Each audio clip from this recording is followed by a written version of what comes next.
Senectud, todo lo relacionado con el adulto mayor y su entorno.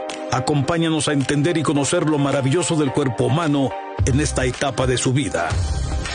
De la mano de especialistas que nos ayudarán a entenderla. Senectud, bajo la conducción de Enrique Gallardo García. Comenzamos.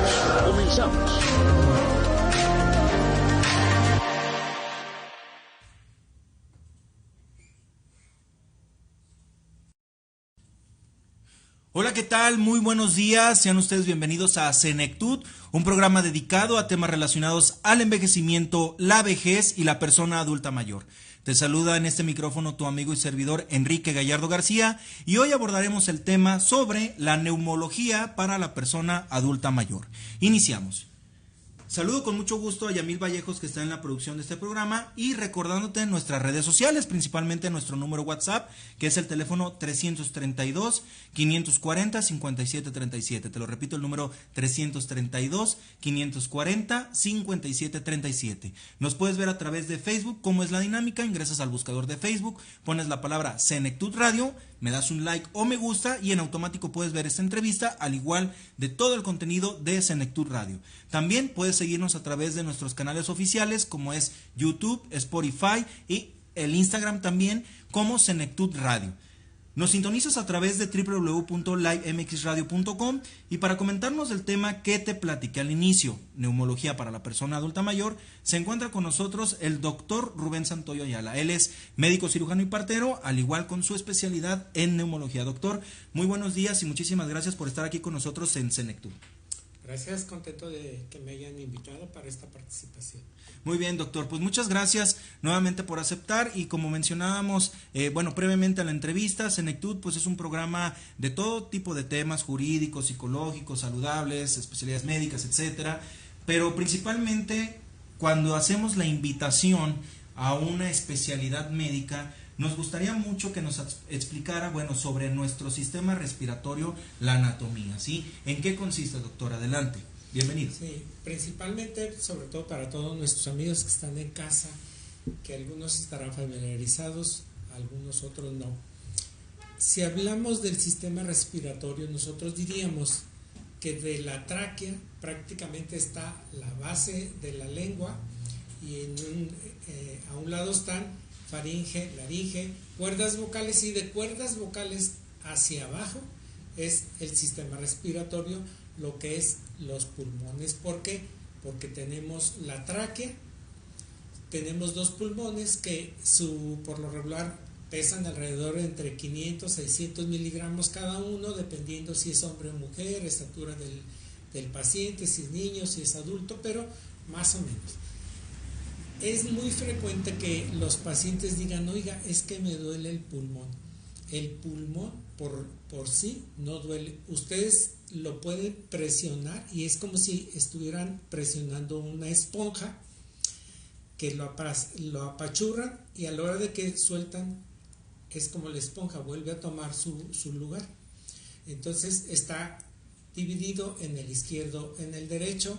El derecho por lo regular son 3 lóbulos, está dividido en 3, el izquierdo en 2. Desde la parte de arriba están los bronquios, bronquiolos y hasta el alvéolo, que es como una especie de saco que mide 2 micras, que ahí es donde decimos se realiza el intercambio gaseoso. ¿Qué es eso?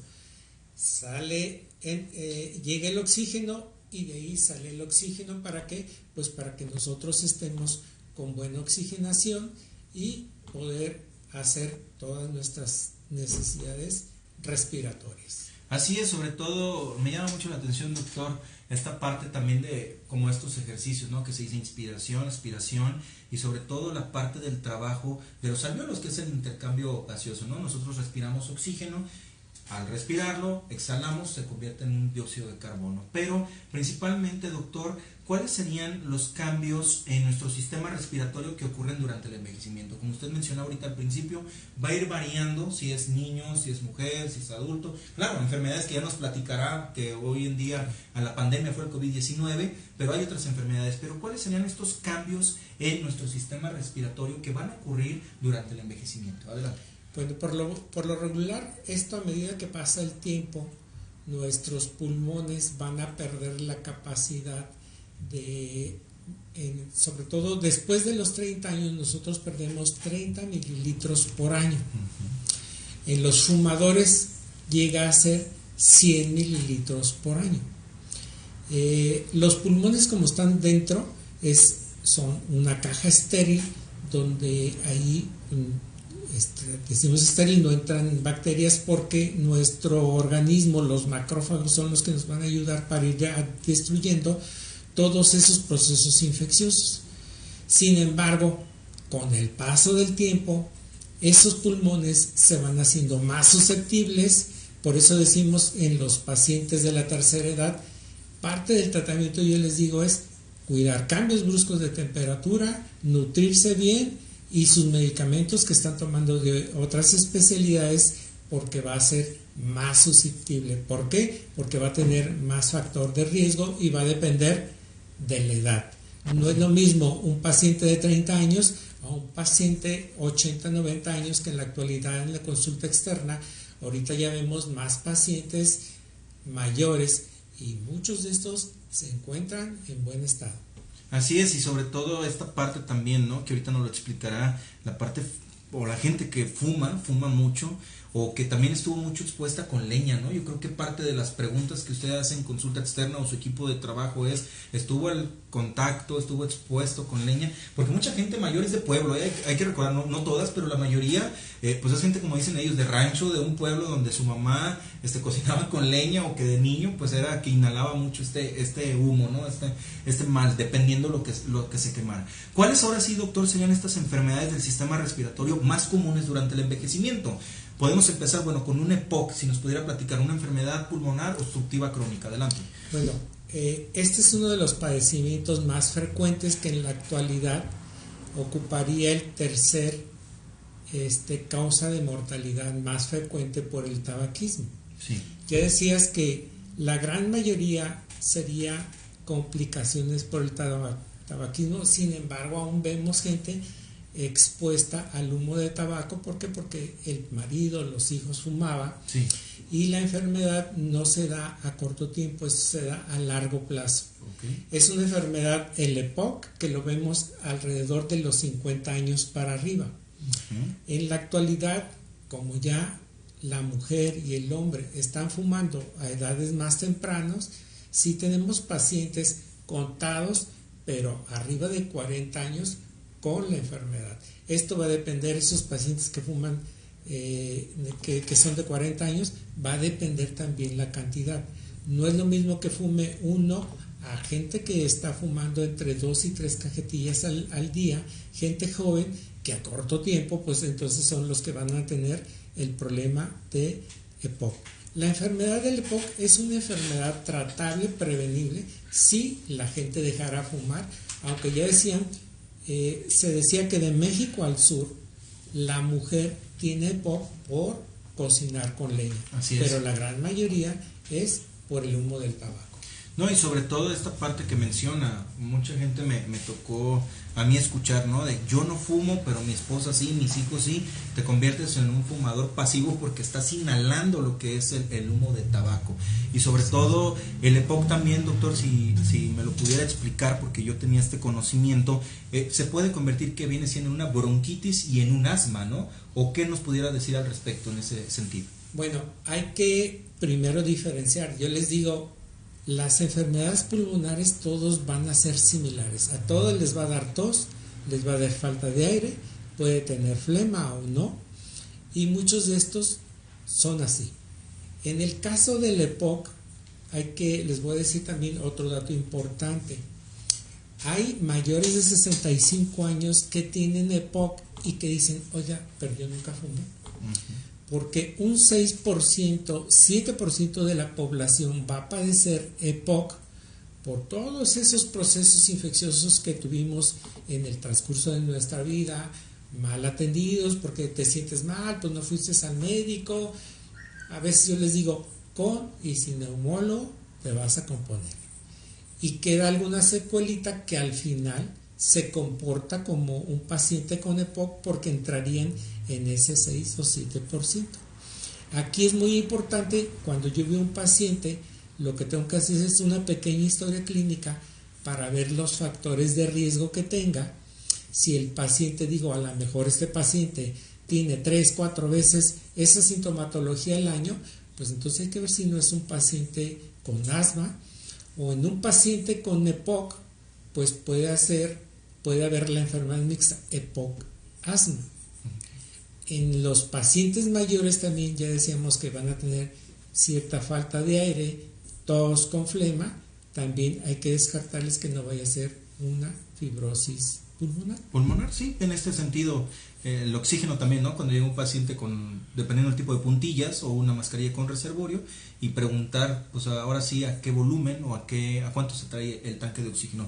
Mire, doctor, le manda saludos a Amelia Ruiz Díaz, dice, yo viví toda mi niñez en la costa, me casé y llegué a Guadalajara, a partir de entonces me enfermo todo el tiempo. ¿A qué cree que se deba esto, doctor? Bueno, es que no nos especifica enfermar de qué. Okay. Si es una paciente que me dice, frecuentemente tengo tos, estoy engripada, siento una opresión en el tórax, siento que me falta el aire, pues entonces ocuparía una valoración neumológica, porque es muy ambiguo decir, me siento enfermo, pero ¿de qué? De sus articulaciones, hay dolor abdominal, dolor en la parte lumbar, o sea, si nos dijera qué otros síntomas tiene más específicos, pudiéramos comentar. Así es, porque también influye mucho, ¿no? Yo me tocó conocer muchas personas que vienen del norte de la República Mexicana, decíamos Nuevo León, Torreón, toda esta parte, Coahuila, Chihuahua, vienen a la Ciudad de México, o bueno, vienen aquí a Guadalajara, y también es como una alteración en la presión arterial, ¿no? Que por sobre el nivel del mar. Pero sí es importante que lo que decía usted, si Amelia nos puedes especificar bien qué tipo de enfermas, o sea, te falta el aire o te engripas o no sabemos, para que aquí el doctor nos pudiera darte, bueno, a lo mejor no un diagnóstico, pero sí una orientación principalmente, y requerir una valoración neumológica. Y a partir de eso, doctor, partiendo de esta parte de la valoración neumológica con un neumólogo, ¿en qué consiste? Para la amable audiencia y sepa qué procedimiento llevar, para que también pues se animen en algún determinado momento y puedan acudir con un neumólogo. Adelante. A ver, ¿la pregunta cuál fue específica? Sí, ¿cómo es un proceso o una valoración neumológica? Ok. Consulta normal. Yo recibo al paciente y primeramente debo preguntar, a ver, edad, si el paciente fumó, porque es un antecedente muy importante, cuántos años fumó, cuántos cigarros fumó, si tiene alergias a algún medicamento, si el paciente ha sido transfundido, y posteriormente ya, ahora sí, todas las enfermedades que tenga. Si el paciente es diabético, cuántos años tiene de diabético, para yo darme la idea, porque se habla que 8 o 12 años el paciente ya empieza a tener falla renal, sí. Y entonces buscar laboratorialmente y ver cómo están sus niveles de azúcar y cómo está su riñón. Si tiene el paciente cirugía, si tiene fracturas, si ya tuvo un evento de infarto, una embolia o un infarto, cualquier enfermedad, para yo darme la idea. Y posteriormente ya diría, ahora sí, motivo de consulta. ¿Cuál es el motivo por el cual acude? La gran mayoría pues es porque va a decir, ¿sabe qué? Tengo tos, me falta el aire, me chifla el pecho, siento alguna opresión. En base a esta media historia clínica, y a todos les pido radiografía para ver cómo están sus pulmones, porque ahorita en estos tiempos de pandemia, en los 2 años que llevo, hay pacientes que llegan asintomáticos, pero que alguien les dijo, ¿sabes qué? Busca al neumólogo porque se tomó una radiografía y traía datos de neumonía severa. Cada paciente es diferente y a todos les pido radiografía para poder evaluarlos mejor. Así es. Sí, sobre todo parte de un complemento, ¿no? Una radiografía, y así hay algún problema más, pues que se pide una tomografía y a lo mejor ya más derivado. En dado caso que un paciente dijera, ¿sabes qué?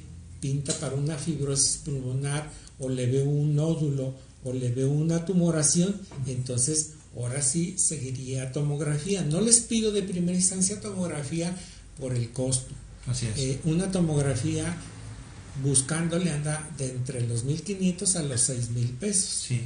Para nosotros, los neumólogos, con una simple radiografía y si yo veo alguna alteración, que digo, este paciente tiene posibilidades de que tenga fibrosis pulmonar, o si veo un nódulo quiere decir que es una lesión única menor de 13 centímetros en parénquima pulmonar sano. Si yo veo media chipotudo ese nódulo, eso pinta para que sea una tumoración. Entonces ya pedimos la tomografía porque va a ser más específico, y los libros dicen que 20% de esas tumoraciones los agarramos a buen tiempo para llevarlos a cirugía. Desafortunadamente hay lesiones como el cáncer de pulmón, no duele, no da molestias, y el día que le da molestias, 90% del problema está avanzado. Así es. Doctor, ya nos comenta Amelia, ella dice que padece bronquitis casi cada mes, la persona que se comunicó que se enferma muy seguido.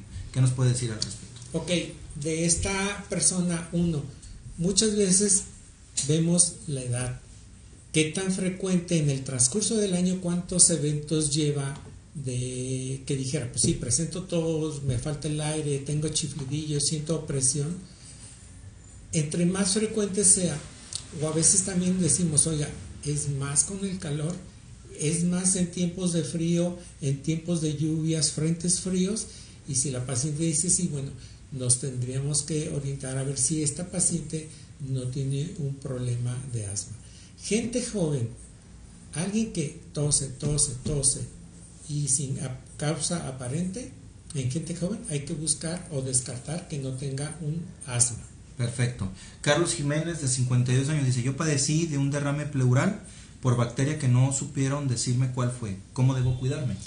Bueno, miren, las causas principales del derrame pleural, yo sobre todo cuando hago la escoleta con mis residentes, son 4. Primera causa en el mundo es por insuficiencia cardíaca. Si el paciente tiene insuficiencia cardíaca, es más factible y fácil que haga derrame pleural.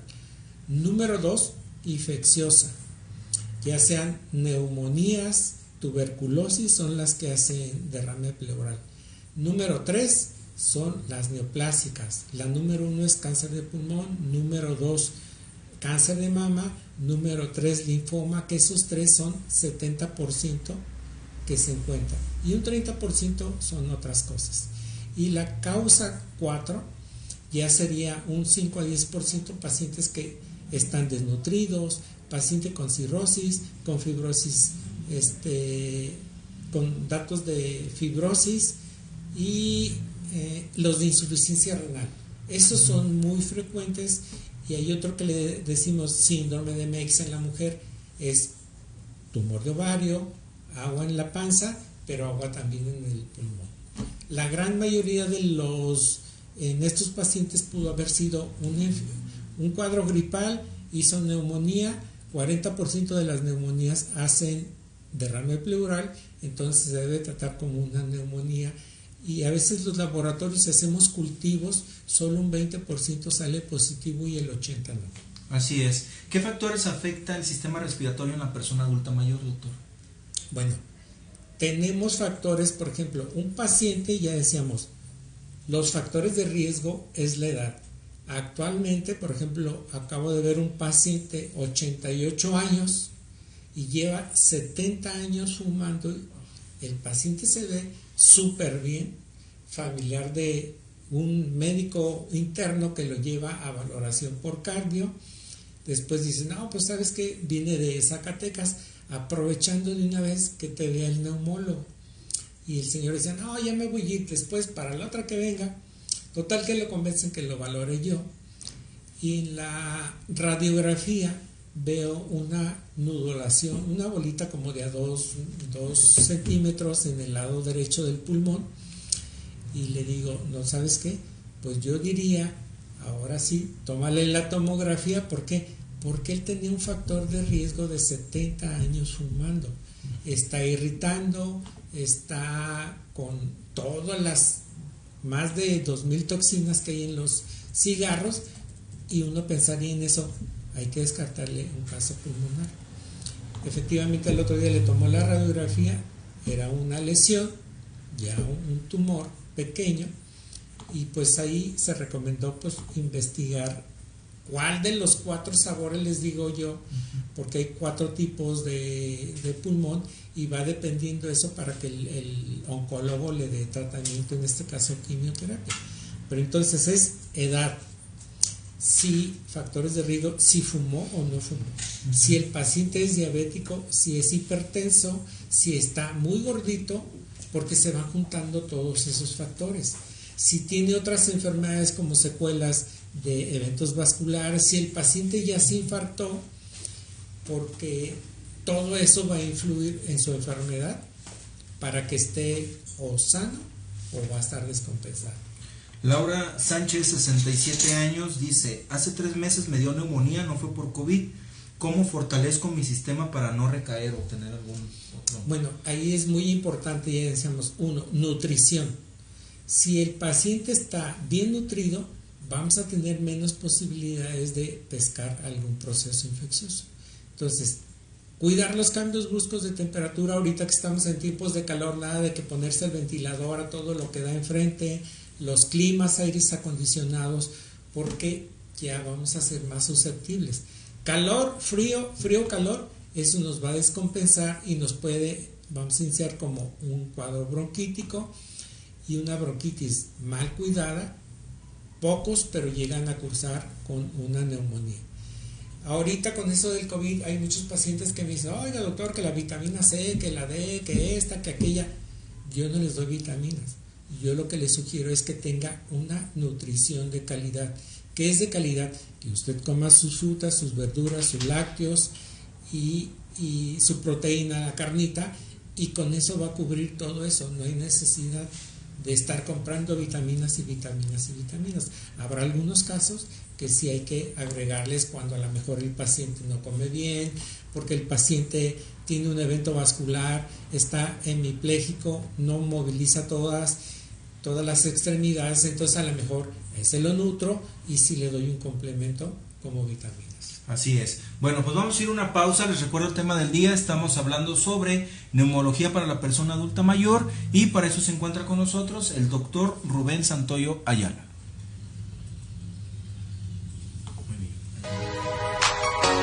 Estás escuchando Senectud. Todo lo relacionado con el adulto mayor y su entorno. Regresamos.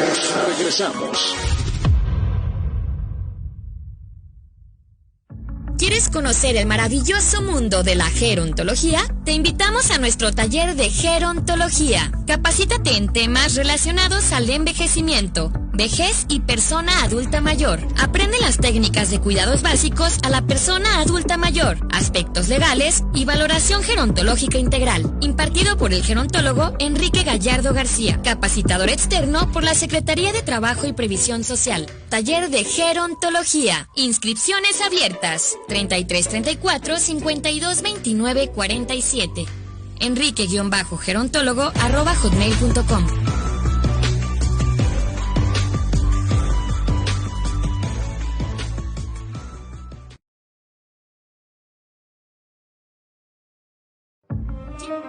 ¿Sabes de alguien? ¿Presentas un problema de abandono o sufres maltrato económico, físico o psicológico? Para poder solucionarlo, es fundamental contar con un dictamen pericial. Peritajes en gerontología. Llámanos, podemos ayudarte. Licenciado en gerontología, Enrique Gallardo García, especialista en cuidados a la persona adulta mayor, bajo el consejo de la Judicatura del Estado de Jalisco. 3334-5229-47. Enrique-gerontólogo@hotmail.com.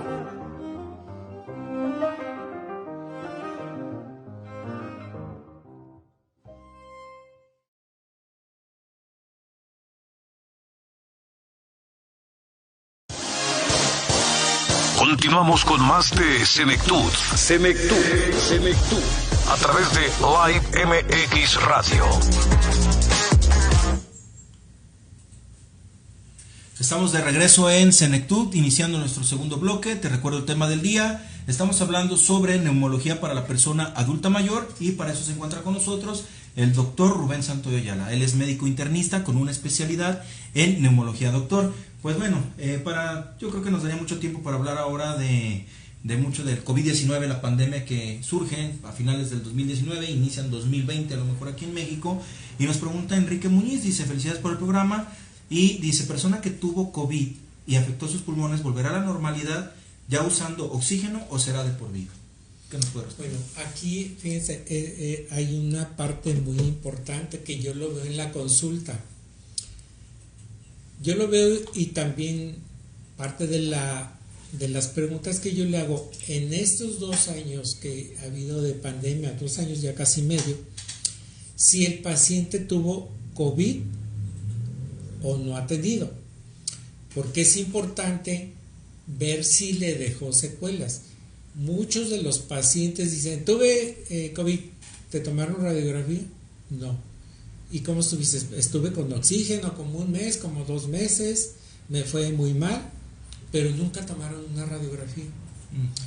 Es muy importante, todos los pacientes que he visto, afortunadamente donde está mi consultorio, ahí son radiografías baratas, porque estaba antes en otro donde costaba 900 pesos y acá donde estoy vale 250, entonces pues está muy barata. Y me ha tocado ver pacientes asintomáticos con neumonías leves, moderadas o severas, y va dependiendo cómo está la radiografía o la severidad para yo dejar el tratamiento.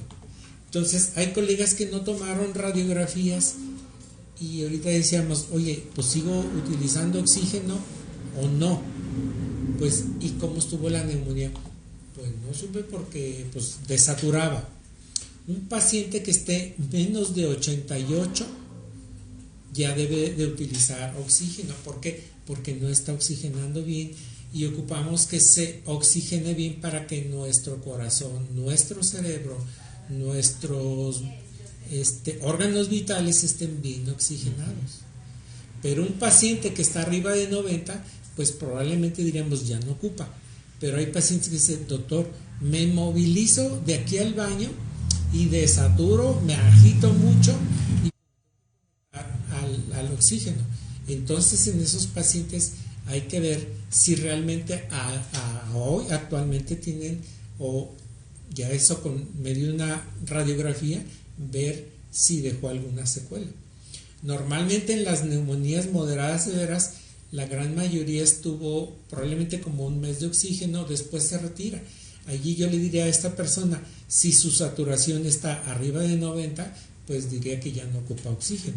Si me dice: actualmente sigo con oxígeno, me agito, me canso, siento que me falta el aire al movimiento, en ese momento, al hacer ejercicio, que se tome la saturación y en reposo para ver qué necesidades, y pues sí, ahí diríamos, ocuparíamos una radiografía para ver si no hubo alguna secuela. Sí, sobre todo esto del COVID-19, pues ha pegado a muchas familias, a muchas personas. Lo que se preocupaba mucho, bueno, el sector salud también, doctor, que influye mucho con enfermedades crónico-degenerativas, ¿no? Bueno, hipertensión, diabéticos, sobre todo los pacientes con una enfermedad renal también era muy, muy complicado. Pero me gustaría mucho que nos dijera, doctor, qué recomendaciones o qué ejercicios pueden hacer las personas de respiración, en este caso, para los que padecieron COVID-19, o a lo mejor hasta los que no han padecido COVID-19, pero que también ellos puedan trabajar los pulmones. Adelante. Bueno, fortalecerlos, más que nada.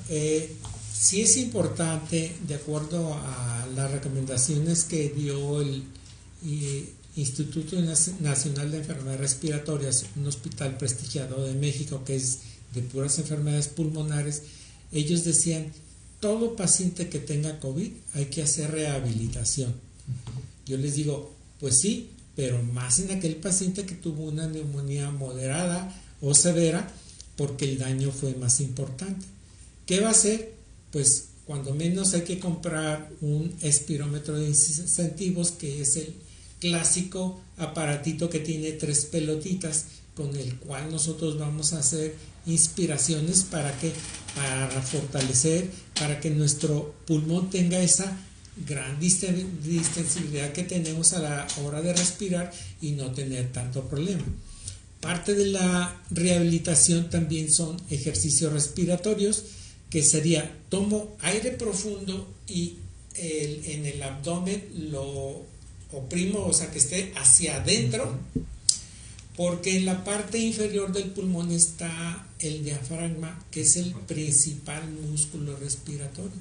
Entonces tomo aire, sumo la panza, aguanto 10 segundos, saco el aire y yo vuelvo a empezar otra respiración. Y la otra sencilla que yo le digo, pues aunque sea inflar globos. Tratar sobre todo los nuevos que son difíciles, entonces hay que inflar globos. O hasta un vaso con agua con un popote, tan sencillo como es que yo le digo, es un remedio barato. ¿Por qué? Pues porque le pone agua a un popote y hay que hacer los ejercicios.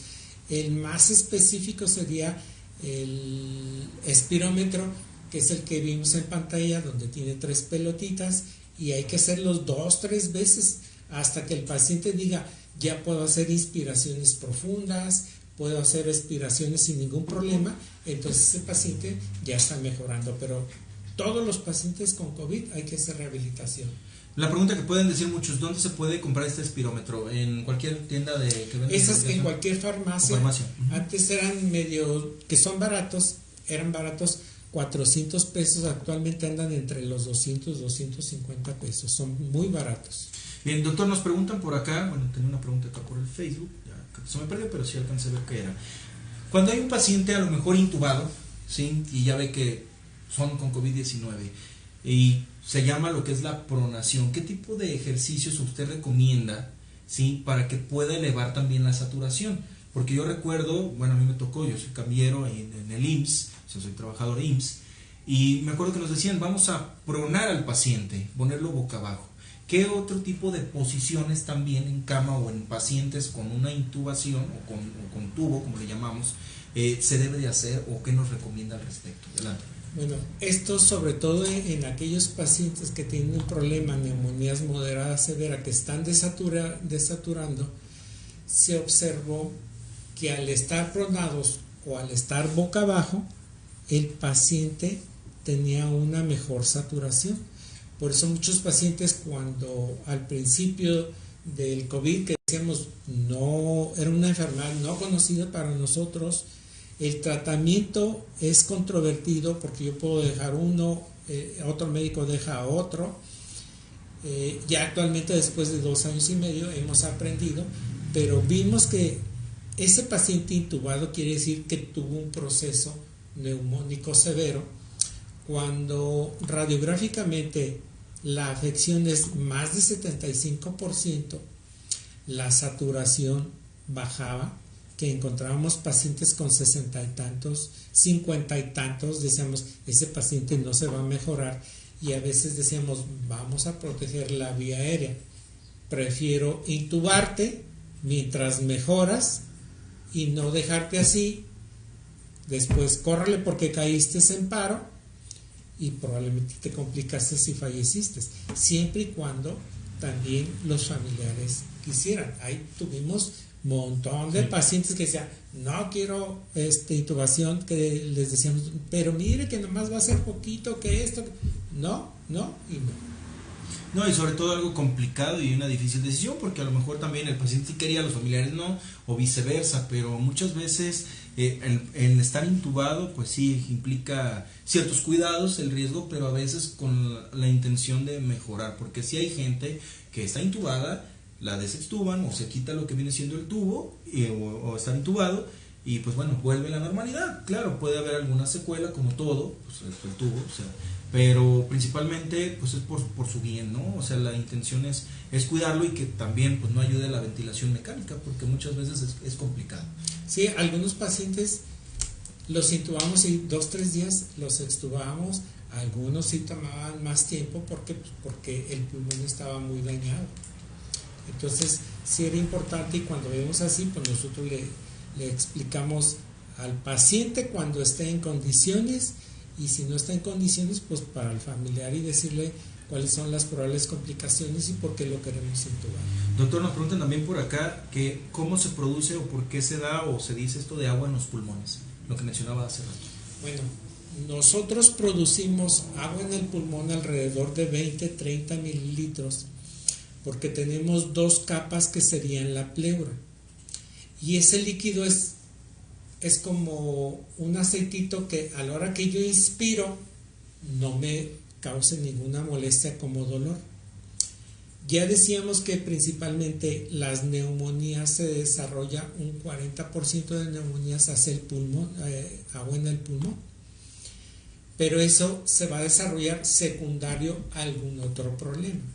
Ya decíamos, causa número 1, insuficiencia cardíaca, infeccioso, neumonías, tuberculosis, cáncer, y las menores 5-10%, insuficiencia renal, pancreatitis, cirrosis, desnutridos y síndrome de Meigs. Va a ser esa agua acumulación secundario a algo otro padecimiento que tenemos.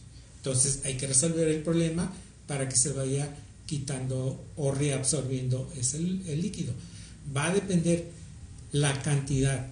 Hay pacientes que sí 30-40% y a veces decimos, vemos los datos clínicos del paciente, pero si el paciente está muy insuficiente, siente mucho dolor, pues a veces lo que hacemos es una punción que se llama toracocentesis, drenamos lo más que se pueda y hay que mandar a estudiar las muestras para ver si encontramos algún proceso infeccioso.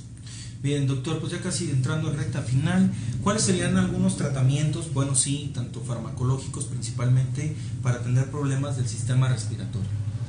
Bueno, en casi la gran mayoría, por ejemplo, pacientes con asma, pacientes con EPOC, pacientes que tuvieron COVID y que salen todavía con cierta dificultad respiratoria, desaturados, por lo regular nosotros dejamos broncodilatadores de acción media y de acción larga. Acción media, por ejemplo, dejamos el clásico y bien conocido como salbutamol, bromuro de hipatopio, y los de acción prolongada, pues ya sería salmeterol, fluticasona, budesonida. Hay otros que ahorita se me escapa, son capsulitas que da cada vez, el Spiriva, teotropio. Son dependiendo también de cómo esté el paciente. Por ejemplo, hay pacientes que tienen EPOC, enfisema ya muy avanzado. Muchas veces dejamos 3 o 4 medicamentos para más o menos tenerlos estables. ¿Qué quiere decir estable? Pues cuando menos que no se complique, porque estos pacientes con EPOC hacen de 3 o a 4 exacerbaciones en el año. ¿Qué es una exacerbación? El paciente de por sí ya tiene tos, falta de aire y flema. La exacerbación es que se incrementa mucho todo esto. Entonces el paciente tiene una exacerbación. Si la flema está saliendo verde, amarillenta o como chocomil, pues el paciente va a estarse complicando con un proceso infeccioso y hay que cubrirlo con antibióticos para que no nos caiga con una neumonía al rato. Nos comenta una persona por acá también en Facebook, dice, hace tiempo yo tuve un accidente automovilístico, me proyectan, me perfora una costilla, mi pulmón. En ese sentido, doctor, o en ese tipo de accidentes, ¿cómo es la recuperación o cómo es el, pues más que nada tratamiento? No sé si se requiera cirugía. Adelante. Sí, en el caso de ellos, que nosotros que estamos en un hospital grande de tercer nivel, es muy frecuente que ahorita los accidentes, sobre todo los de moto, nos llegan a diario. Los traumas decían, oye, ¿y por qué llegan tantos? 70% a pesar de que van en moto tomados. Obviamente los atropellan, los avientan, derraparon. La costilla muchas veces al tronarse te deja un filito que yo les digo era como los balones de antes, que traía un balón, como una cápsula por dentro, entonces se va a colapsar porque ese filo de la costilla ponchó el pulmón. Se llama neumotórax. Entonces hay que hacer una pequeña incisión a nivel de la axila, a nivel de la axila media, en el quinto espacio. Lo dejamos así para que no se vea la cicatriz por la parte anterior. Se coloca el tubo endopleural y se coloca un pleurevac donde va a absorber todo ese líquido y va a empezar a sanar el pulmón y a inflarse. Por lo regular esto lo dejamos 3 o 4 días. Si el paciente está con una técnica estéril que no se reinfecte, 3 o 4 días lo quitamos, pues sí, a lo mejor le va a quedar una cicatriz ahí, pero esos pacientes igual decíamos hay que hacer un poco de rehabilitación para que su pulmón quede bien, pero por lo regular no hay ninguna secuela importante que les deje en los pulmones. Así es, sobre todo, como dice usted, accidentes automovilísticos principalmente, de moto, y sobre todo pues esta parte, ¿no? Al momento de la caída, bueno, ya a lo mejor después un trauma también nos lo pudiera explicar en este sentido, la cuestión de las costillas como lo menciona, pero sí, efectivamente, buen ejemplo como este del balón, se pincha y en este caso ahí hay este problema, doctor. Pues bueno, principalmente ya entrando en recta final, ¿cómo tener un contacto con usted, sus redes sociales, teléfonos, consultorio? Adelante, abierto, por favor. Bueno, yo estoy en el Hospital Pedro Loza. Por lo regular siempre les doy mi teléfono, el paciente me llama a mi teléfono, me manda un WhatsApp y ahí les digo cuáles son los horarios, o a veces he tenido muchos pacientes que son foráneos y me dicen, oiga, va a ir mi familiar tal día. Esos foráneos les doy prioridad para el día que viene. Si viene una consulta, por si viene a cardio, pero quiero una valoración neumológica, les doy una cita el mismo día, porque muchos vienen, hacen su cita y se regresan. Los que viven aquí, pues decimos de lunes a viernes, les puedo dar las citas. Ahorita por lo regular las estoy dando en la tarde. Me pueden encontrar como Dr. Rubén Santoyo Ayala, ahí me encuentran, aunque hay también una página Dr. Rubén Santoyo Ayala, neumólogo, y ahí me pueden encontrar, pero les voy a dejar mi número 331-545-7963. ¿No puede repetir, doctor? Por favor. 331-545-7963. Ahí por lo regular me mandan y ya nos ponemos de acuerdo si viven aquí. Hay gente que me dice quiero una consulta la próxima semana, entonces ya ahí nos ponemos de acuerdo el día que ustedes prefieren la consulta. Perfecto, doctor, pues una conclusión acerca sobre el tema del día, que fue neumología para la persona adulta mayor. Bueno, aquí es muy importante, sobre todo los pacientes, siempre decimos cuidar los cambios bruscos de temperatura. Ahorita es muy importante porque es tiempo de lluvias, que no nos mojemos y no nos cambiemos la ropa, porque eso va a precipitar que tengamos un cuadro de bronquitis y a lo mejor después pudiéramos desarrollar un proceso neumónico. Entonces, cuidarse de los cambios bruscos, nutrirse bien. Aquellos pacientes que toman medicamentos para diabetes y hipertensión, no dejarlos. Y es muy importante también que el paciente, yo le digo, si no te cuidas tú, ¿quién? El paciente es el que debe de cuidarse. Acuérdense que lo que debemos de tener es calidad de vida.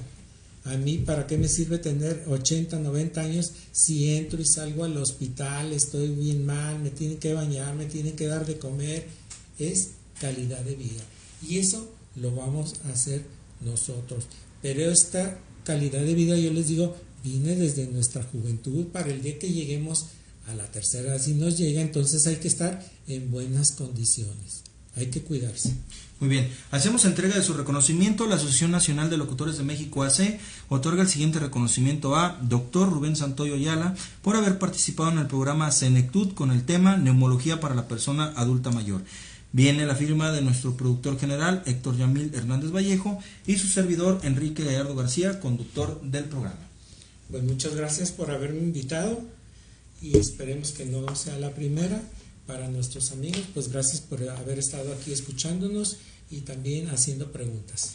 Muchísimas gracias, doctor. Pues agradecemos mucho la presencia del doctor Rubén Santoyo Ayala. Él es médico internista con especialidad en neumología, y te recuerdo que la información ya te la dimos y la decisión la vas a tomar tú o la van a tomar todos ustedes. La próxima semana nos acompaña el psicólogo Arnoldo Cineros Espinosa con el tema el síndrome del nido vacío. ¿Cómo vamos a abordar este tema? Bueno, como ustedes lo pueden ver, el síndrome del nido vacío es aquel, pues cuando precisamente los hijos se van de la casa o tienen que salir del nido. Entonces, para que manden sus preguntas, comentarios, sugerencias la próxima semana, y recordarles también que el próximo lunes también tendremos un programa especial vespertino, el último de este mes de junio. Agradezco muchísimo a Yamil Yamil Vallejos, que estuvo en la producción de ese programa. Y te recuerdo que Senectud es un programa dedicado a temas relacionados al envejecimiento, la vejez y la persona adulta mayor. Nos escuchamos todos los lunes a través de Facebook de 10 de la mañana a 11 a.m. y también te invito a que nos sigas a través de nuestras redes oficiales, como lo es Instagram,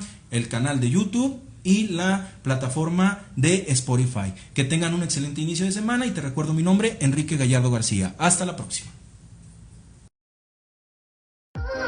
Acabas de escuchar Senectud. Te invitamos a sintonizar la próxima semana a través de Live MX Radio. Síguenos en nuestras redes sociales como Senectud Radio. Senectud.